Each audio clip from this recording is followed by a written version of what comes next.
ہمارے پاس ایک محاورہ ہے کہ زمین کے اوپر کام، زمین کے اندر آرام۔ تو لوگوں نے سمجھ لیا کہ زمین پہ کام کرنا ہے تو کیا کام کریں گے؟ خوب کمائیں گے، خوب بزنس کریں گے، صبح سے شام تک محنت کریں گے، مال کمائیں گے، عمارتیں بنائیں گے، سونا خریدیں گے، چاندی خریدیں گے۔ نہ نماز کی پرواہ، نہ گناہوں سے توبہ کی فکر، نہ سنت رسول پر چلنے کی فکر، نہ نیکیوں کی فکر، نہ گناہوں سے بچنے کی فکر۔ کما رہے ہیں ہم زمین پہ کام کریں گے، جب مریں گے تو زمین کے اندر آرام ملے گا۔ کیا ایسا زمین پہ کام کرنے سے آرام ملے گا کہ جس نے دنیا میں زمین پہ کام صرف اپنی دنیا کے لیے کمایا، صرف اپنی دنیا کو بہتر بنانے کے لیے صبح سے شام تک محنت کرتا رہا، نہ نماز کی فکر، نہ حضور کی سنتوں کی فکر، نہ نیکیوں کی فکر، نہ خدا کے عذاب کا ڈر، صرف دنیا کماتا رہا۔ ایسے کمانے والے کو زمین کے اندر آرام کیسے ملے گا؟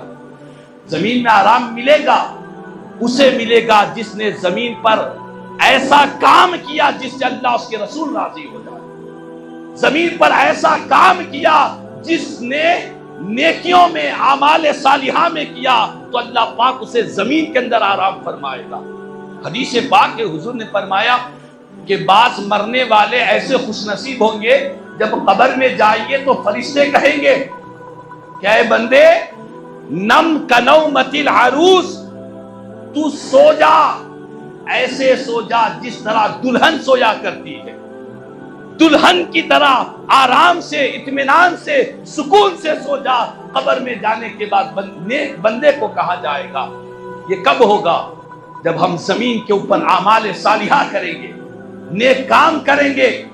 زمین کے جس حصے پر بیٹھ کر ہم اللہ کا ذکر کرتے ہیں، زمین کے جس حصے پر بیٹھ کر ہم حضور پر درود پڑھتے ہیں، زمین کا یہ حصہ کل قیامت کے دن بندوں کے لیے اللہ کی بارگاہ میں گواہی دے گا کہ اے اللہ، تم یہ بندہ میری پیٹھ پر بیٹھ کر تجھے یاد کیا کرتا تھا، تیرے محبوب پر درود پڑھا کرتا تھا۔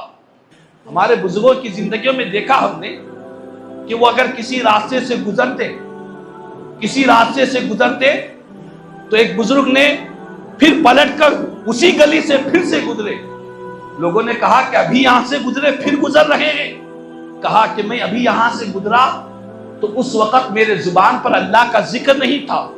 میں چاہتا ہوں کہ میں جہاں سے گزروں، زمین کا وہ چپا کل قیامت کے دن میرے لیے اللہ کی بارگاہ میں گواہی دے، زمین کی ہر گلی میرے لیے گواہی دے کہ اے اللہ، یہ بندہ تیرا ذکر کرتے ہوئے یہاں سے گزرتا تھا۔ تو اسی لیے ہم سب کو چاہیے کہ اپنے اوقات کو برباد نہ کریں، خیر کے کام میں لگائے، نیکی کے کام میں لگائے۔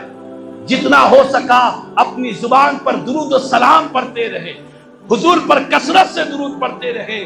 جتنا درود پڑھیں گے اتنا اللہ ہمیں اپنا قرب عطا فرمائے گا، بروز محشر حضور کی شفاعت بھی اللہ عطا فرمائے گا۔ اللہ تعالیٰ سے دعا ہے کہ اللہ پاک ہم سب کو